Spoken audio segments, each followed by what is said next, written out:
What up? Welcome to my Callaphe, the beloved of the sea. Apparently that's her name. EDH deck.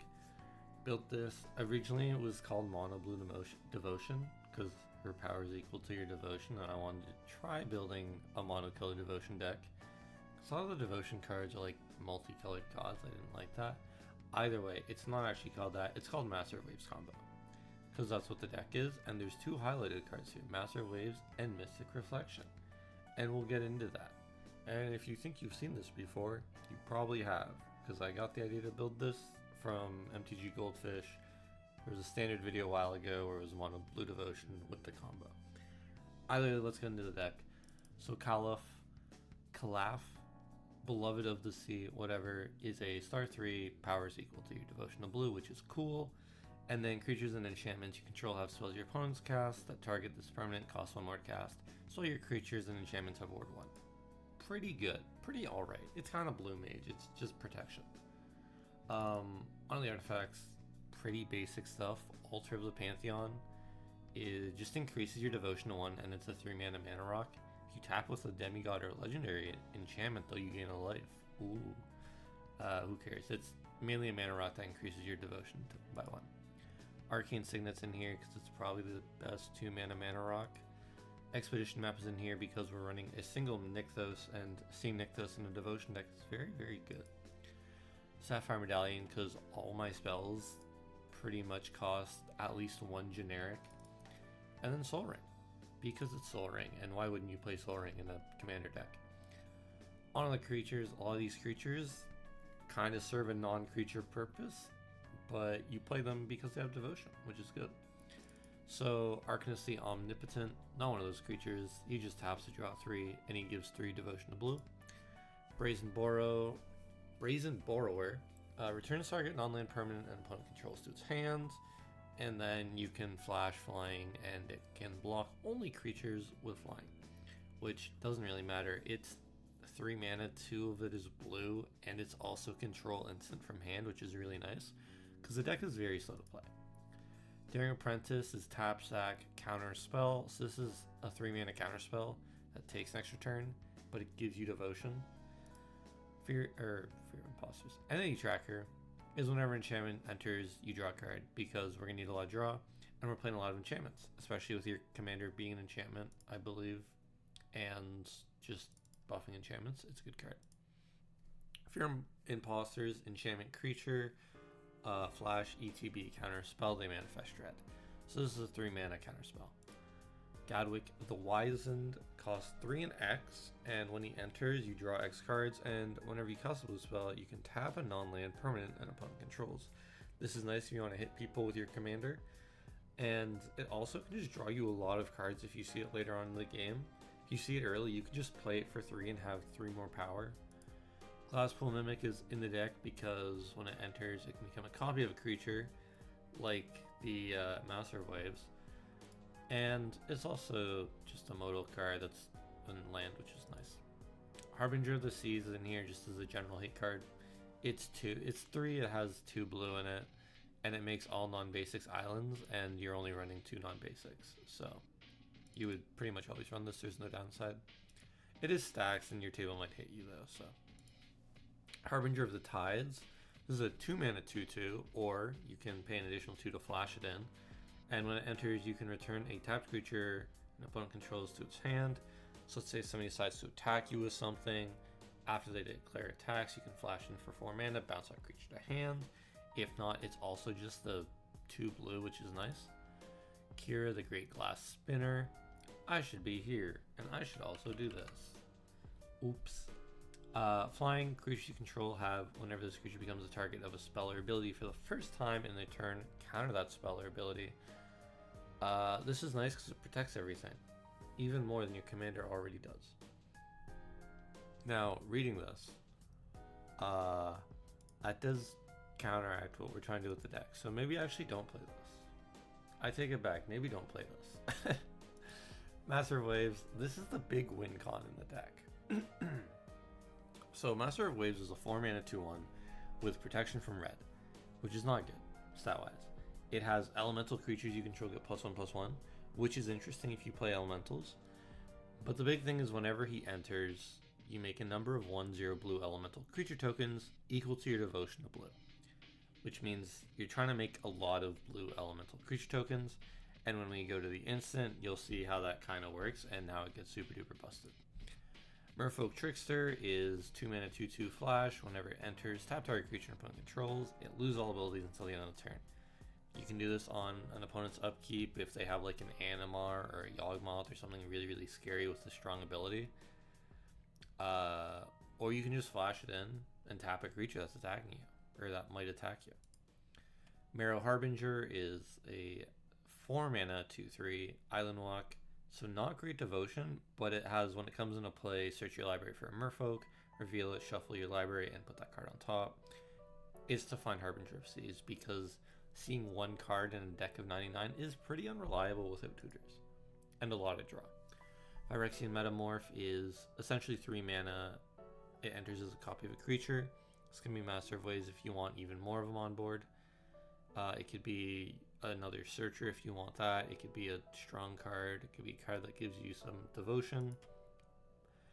Plummet Creed Escort is a new Bloombro card. It's a fun one for 1 blue and 1. Flash flying, when it enters, target creature gains hexproof. So it's kind of like a counterspell if something targets your creature. Yeah. It's a devotion of blue and it can protect your things. Scourge of Fleets is big boy, 7 mana 6/6. When he enters, return each creature your opponents control with toughness X or less to its owner's hand, where X is the number of islands you control. Because you're only playing islands in your deck. He's pretty much always going to be a board wipe, but only for your opponents. Now he's 7 mana, so it's a little more expensive than like Cyclonic Rift. But either way, very, very reliable to get this to just bounce all your opponent's cards. Sea Hunter is 3 tap, search a Merfolk. You're playing it to search the Merfolk. Siren Storm Tamer is a 1 mana 1/1 with flying, and you can pay 1 and sack it to counter spell or ability that counters you or target creature you control. It's a devotion card that can counter stuff. Spark Double can become a copy of everything. That it's also non-legendary, which is really nice if you want to copy like an Arcanist to draw 6 a turn. And it gets +1/+1, which is cool. Spellseeker is here to search your instant that wins you the game. It can also just search like a counter spell if you need that. Das's Oracle's in here not as a wincon really, but more as a Scry 30 or however much your devotion to blue is. You could play the deck in a way that, or like you could play it late on in the game when your deck is pretty thin and actually just like devotion to 20, you have less than 20 cards, win the game. It'd be a pretty slow game if you're doing that, but it's possible. Realistically, it's just a big scry. Threnody Singer is flash flying. Whenever it enters, target creature and opponent controls gets -X/-0 until end of turn, or X your devotion to blue. More protection for when someone tries to hit you. Pretty useful. Deshaun's Tidebinder, when it enters, counter up to 1 target activated or triggered ability. An ability of an artifact, creature, or planeswalker is countered this way that permanently loses all abilities for as long as Deshaun's Tidebinder remains on the battlefield. So if an opponent has something with a strong ability, play this, counter it whenever they use it, and then they can't use it anymore. It's great. It's awesome. I love locking my opponents out of playing the game because I'm playing blue, and that's what it does. Venser, ETB, counter something. Actually not counter. Return target spell or permanent to its owner's hand. Kind of counter, but not really. Amphibian Downpour is Flash Storm and enchanted creature. An enchanted creature loses all abilities and is a blue frog creature with base power and toughness 1/1. So not only does this hit something, it's like kind of removal, it's also an enchantment that you control, which means each one of your copies of these counts towards 1 blue towards your devotion to blue, which is very useful. As for Told is essentially just once a turn you can cast a spell for free. I think this is a really good card. I actually don't play this in any blue decks. I kind of want to start playing it though. So at the beginning of each upkeep, you put a fortune counter, or you put a time counter on as foretold, and then once each turn you can pay 0 rather than pay the mana cost for a spell with mana value X or less, where X is the number of time counters. Like turn 1 you can do a ponder or a opt, turn 2, and then like if you get this out early, you can easily cast a free spell every turn. no matter what the mana cost is. Ashiok's Erasure is a 4-mana enchantment. When it enters, you exile a spell, so it's a counter spell. And your opponents can cast spells with the same name as the exiled card. This is pretty fun if, let's say, you're playing with like a Dragon's Approach, I think is what it's called, or like a Templar Knight, or one of those cards that you can have however many of them in the deck. It's very funny. Or if there's a bunch of white players at the table, and you know they're all going to be running Swords to Plowshare or Path to Exile, you can just exile one of them. They're all locked out, which is cool. When it leaves, you return the exiled card to its owner's hand, though. Which, hopefully they just don't use enchantment removal on you. Court of Vantress, 4 mana. When it enters, you become the Monarch. At the beginning of your upkeep, if you're the Monarch, you can choose an enchantment or artifact and make a copy. If not, it becomes a copy of it. So it doesn't get the ETB effect, but you're mainly playing it as a potentially copy a card every turn. Yeah, which will help with Devotion. Dictated Crew Fix, flash at the beginning of each player's draw step. That player draws an additional card. It's a little bit of a politics card because you can let people draw more cards. Realistically, you play this on the opponent before you use end step. So you're the first one to get the extra draw, so you do get the advantage with it.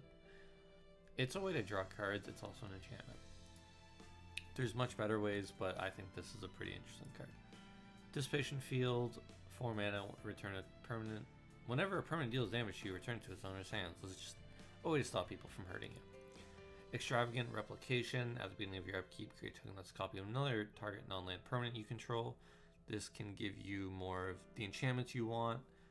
I had a test game with this deck where I played it, and then I hit a Scourge of Fleets, and it's just every upkeep, wipe the board. That was pretty cool. Yeah. This is a really good way to get more devotion on your board. Leyline of Anticipation's in the deck because being able to cast anything with flash is really good. You can play it for free at the beginning of the game, and it's 2 blue for devotion. Same with Leyline of Transformation. You're playing it for, if it's in your opening hand at the beginning of the game, you play it for free and it's 2 blue.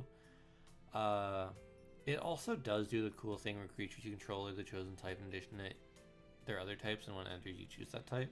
So you could name Elemental and then just, when you bring out a Master of Waves, make all your creatures bigger. It's also same is true for creature spells you control and creature cards you own that aren't on the battlefield, which involves like the deck. So you can make everything a merfolk, and then when you play the card that searches a merfolk, search anything. That's pretty neat. Mirror Maid enters as a copy of an artifact or enchantment.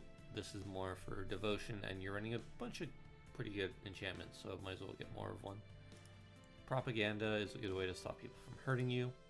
Search for Azcanta is at the beginning of your upkeep. You surveil one, essentially. Oh, it actually is eroded to surveil one. Then, if you have 7 or more cards in your graveyard, you can transform it. It makes a land that you can look at the top 4 for a non-creature, non-land card and put in your hand. If you're missing Master of Waves, you pretty much don't transform Azcanta because you'd rather the surveil every turn. If you have that in hand or you have a way to get that in your hand, it's a good choice then to transform this and then look for your instant that you need to win the game. Teferi's Ageless Insight, if you draw a card except the first one, you draw 2 instead. It's just a generic good card. It's also 2 blue for your devotion. Unable to Scream is devotion based removal. So is Witness Protection. You just enchant whatever scary creatures on the board. It becomes a 1/1 or a 0/2 or whatever. Onto the instance, a lot of counterspells in this deck. Surprise, you're playing mono blue. An offer you can't refuse. I love that this card is not like $10 anymore. Arcane Denial's in the deck. I actually love Arcane Denial. It's 2 mana counter anything, which is nice.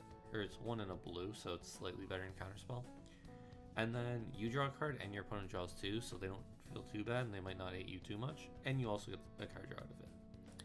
Blue Sun Zenith is in here just to draw a lot of cards late game.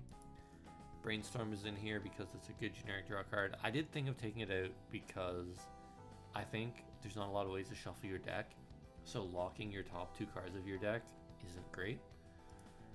Counterspell is a counterspell. Mystic Reflection is the other half of the combo. So choose target non-legendary creature. The next time 1 or more creatures or planeswalkers enter this turn, they enter copies of the chosen creature.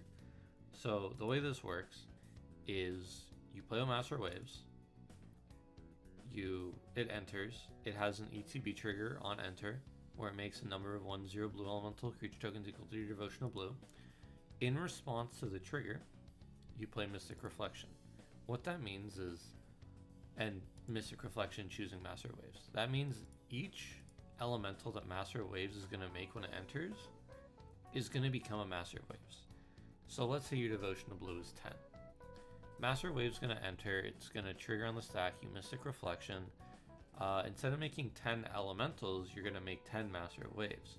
Those 10 Master Waves are all going to enter, see each other, and your devotion is now going to be 20. And now all 10 of those are going to make 20 elementals, so you're going to have 200 elementals that are all getting plus 11, plus 11. That's the entire deck. It's a pretty interesting combo. That's kind of why I wanted to build it and include it in the deck. But yeah, that's the whole combo of the deck. Mystic Tutor, search your library for an instant. Oh, look, I'm getting Mystical Reflection, or Mystic Reflection. Negate is in the deck as a counterspell. Opt is a way to find your cards. Reality Shift is a removal. I really like this Aether Drift card too. It's really pretty. Resculpt is also just good removal. Stubborn Denial, your commander's almost always going to be 4 or greater, so it will just be counter non-creature for 1 blue. Thassa's Rebuff is counter target spell unless they pay X, or X your devotional blue, so it's most likely always just going to be a counter spell. The lands, Island, obviously. Mystic Sanctuary will almost always see value, and you can return a counter spell. If you've already done your Mystic Reflection play once, you can do it again with like a clone in your hand. And then obviously Nykthos. I don't think Nykthos is needed for the deck. It's very inconsistent to see in your opening hand because it's a 1 in 99. That's why I'm running Expedition Map. But when you see it and you have a big board, it feels pretty good. One of the sorceries. Finale Revelation is a big X draw card. The reason why I'm running these is because Nykthos. If I see Nykthos, yeah. Merchant Scroll is a way to search for a blue instant card. Ponder is a way to dig. Preordain is a way to dig. Rite of Replication. Let's say you already did your combo with your Master of Waves, or you want another strong card with an ETB effect. Use Rite of Replication. You can kicker it for 5 additional for like 9. Just make a bunch of copies. It's crazy. Serum Visions is a way to dig. Solve the equation. Search your library for instant sorcery. Reveal it, put in your hand, shuffle. And Stock Up is a new Aether Drift hotness I put in the deck. Look at the top 5 cards. Put 2 of them in your hand. The rest of the bottom of your library anymore. It's like a 3 mana mini day through time. And you don't have to deal with the Delve mechanic, so it might be a little more consistent if you're not putting a lot of cards in your grave. On to the maybe board. These are cards that I would maybe run.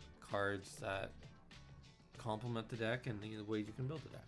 So first off, Aqueous Form. When you look at this commander, the most relevant deck is just going to be enchantment auras, because turns out when your power is your devotional blue, and blue has a lot of enchantments and auras that say you can't block this creature. This creature can hit very, very hard, very, very quickly. So yeah, you can put in a lot of enchantments that say like, oh, this creature can't be blocked, and like Auramancers, guys, I think it is, +2/+2 for each aura attached to this creature. A lot of really, really strong. You can play this in like a Voltron-y way, or more like enchantments and not equipment. Biden of Thassa in the deck. If you want to play aggro, when I play this deck, you kind of just don't swing and then just sit around and do blue mage things until you see your combo.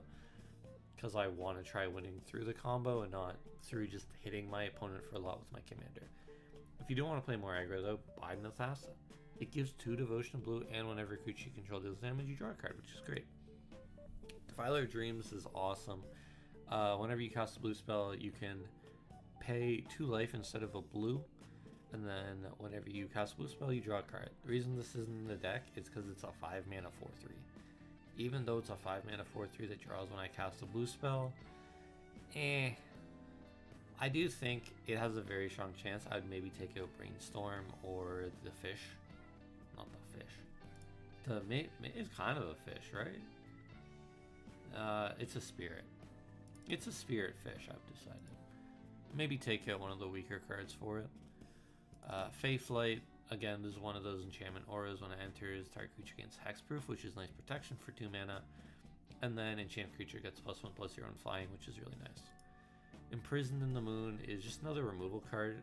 There's a lot of blue removals that are similar to this or Witness Protection, where it's just enchant a creature, it becomes useless.